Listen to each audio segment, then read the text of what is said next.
जननी जन्मभूमिश्च स्वर्गदापि गरीयसी। ए माँ अन्य रूप भौणी कन्या बा झील जे कि स्वर्ग ठारू बड़ियान से स्वर्ग ठारू महान ए माँ मान उद्देश्य रे सारा ओडिशा आज रज पर्व पालन करुचे। आज हूँ रजर द्वितीय दिन। 3 दिन धरी माँ मान एक कृषि भित्तिक पर्व रज पर्व आम पालन करुचे। आपण माने समस्ते जानिचंती मातृमा महास्नान पर ए धरापृष्ठ शस्य श्यामल होता है। माँ भौणी ए पर्वटी तेणु एक स्वतंत्र पर्व। यही पर्व रे माँ भौणी माने 3 दिन धरी आनंद उत्सव रे दिनटी काटी था।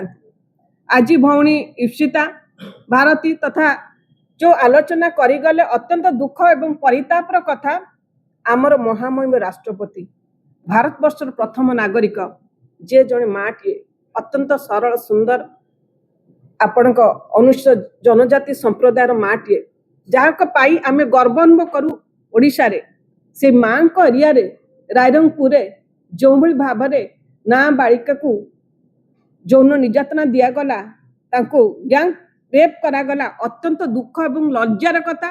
पुणी रज समय जिते झील बोऊ माने तांकर एक श्रेष्ठ पर्व को आनंद उल्लास पालन करुचंती से समय यही घटना अत्यंत निंदनीय कथा जहाँ इप्सिता मैडम एवं भारती मैडम आलोचना कर सारे।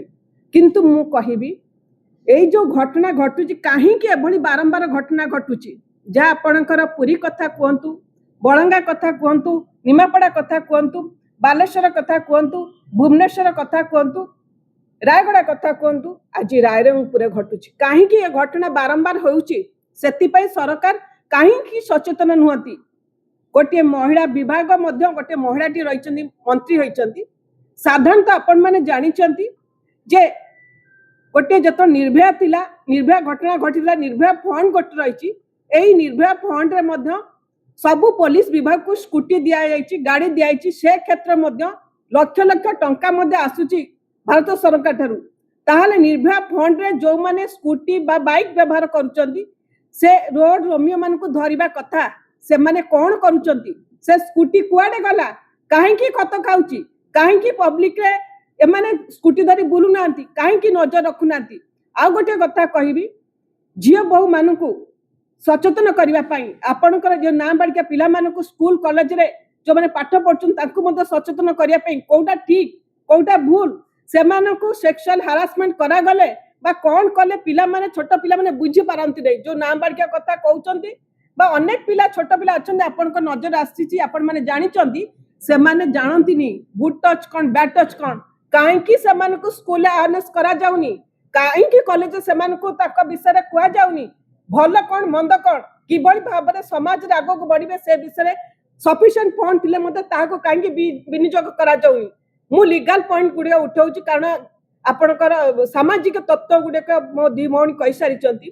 आ गोटे कथा कहबी प्रत्येक आपण मान जानचंती प्रत्येक जिल्ला रे महिला शिशु विकास पाई गोटे सखी सेंटर अछि वन स्टॉप सेंटर। से सेंटर गुडी कोन करूचंती काहे कि समान ताको रेस्क्यू करूनांती इमीडिएट ट्रीटमेंट करूनांती। सेकंड दिन आ गोटे कथा आपण मान को मध्य रे मु डिमांड करिबी से मान को मध्य आपणकर डीएलएस तरफ रु मध्य से मान को जो आपणकर रही रिलीफ फंड अछि लीगल आर्म जो अछि फंड अछि निर्भय से फंड रे तांको आपणकर डीएलएस तरफ रु मध्य तांको फंड रिलीज करा जो मां भोन में निर्यातन शिकार होउचंती सेमानक पाई आपणकर 10 लाख टका पर्यंत रेकमेंड करि परिबे। से क्षेत्र मध्य बहुत अमाउंट अछि से क्षेत्र से पिला मान को ट्रीटमेंट करिया पई सेमान को थैतन करिया पई ता मध्य दिया जाऊ। आ गोटे कथा कहिबी ए सरकार गोटे मोहन सरकार गोटे अपारग सरकार जहाँ जे आलोचना करुतले मुख्यमंत्री के हाथ रे होम डिपार्टमेंट रही। होम डिपार्टमेंट पुलिस विभाग कौन करूचंती काहे कि एभली भाव रे ए जो अत्याचार निर्यातना माँ भौन को माने बुद्धि पाउची से क्षेत्र में से माने कहीं तत्परता प्रकाश करनाती। प्रत्येक मासरे आपण जानिचंती जे हमर नेशनल क्राइम रिपोर्ट अनुसार ओडिशा रे माँ भौन को निर्यातना द्वितीय स्थान रही एवं क्राइम रही प्रथम स्थान। याठर लज्जा दुखर कथा कौन हो पारे 2 वर्षर से माने पूर्ति पालन करूचंती एही भली पूर्ति पालन करचंती। नारी बंधन अधिनियम बदल नारी मानक निंदित करूचंती भारत वर्ष नारी मान को अपमानित करुचंती ए अपमान को केबे ओडिशावासी बर्दाश्त करिवे नहीं।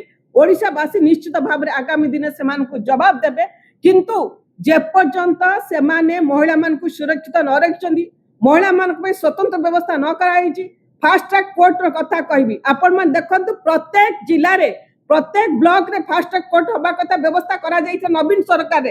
ए पर्यंत फास्ट ट्रैक काई व्यवस्था करा जाइन, काई फास्ट ट्रैक कोर्ट ओपन करा जाइन। ए शीघ्र यार व्यवस्था होउची फास्ट ट्रैक कोर्ट करिवे एवं शीघ्र ट्रायल करिवे एवं विक्टिम कंपनसेशन मध्य विक्टिम को देबे।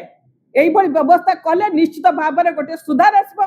बिजू महिला जनता दल नवीन पटनायक नेतृत्व रे सारा ओडिसा रे आंदोलनात्मक परिपंथी ग्रहण करुची। एई पई जे किभली भाव में माँ भौणी माने सुरक्षित रहिबे। आज देखंतु भौणी चामेली कथा आमे कहिबा, आमे काली जाइथिलु एसपी कलेक्टर भेटिचु, एते आलोचना करिचु, किंतु से भौणी आज व्यस्त होइची। ता जो रूम रे से रहउची से रूम रे से सीसी कैमरा लगे साले। से झियर कोन प्राइवेसी किछि नाही, से को रेस्ट नहीं पारिबनी, से को शांति सोई पारिबनी। आपण सीसी कैमरा लगेगी आपण रही कि आपण एसपी हो आपण सरकार देखिबे। एडा कोन भल कथा। गोटे झीटे तार बाथरूम जीव आसब किभली भाव शोब ताकू आप सीसी कैमरा लगे देखिए, ताले कौन आपण मान नारी को सुरक्षा दौरान। तेणु आपण मान माध्यम आम जनाऊँ जे इमिडिएट सीसी कैमरा को विड्रॉ करंतु, ताकू शांति ट्रिटमेंट सुजोग दिंतु। काली आम जे आलोचना करुचे जे तार मानसिक स्थिति भल ना, कारण यही घटना गोटे जनप्रतिनिधि है घटना को जदि बारंबार ताकू आघात करा जिवो, ताकू प्रश्न कराची। मु आज आपण मानक मध्य प्रश्न करूची जे आपणकर वीडियो सहित बा ऑफिसर सहित जनप्रतिनिधि माने किभली भाव में कथबार्ता करिवे। जेतबेले ऑफिसर माने चाकरी जॉइन करंती सेतबेले तांको ट्रेनिंग दिया जाय थाए किभली भाव में आचरण करिवे, किभली भाव में पब्लिक सहित इंटरेक्शन करिवे, किभली भाव ऑफिसर के सहित इंटरेक्शन करिवे।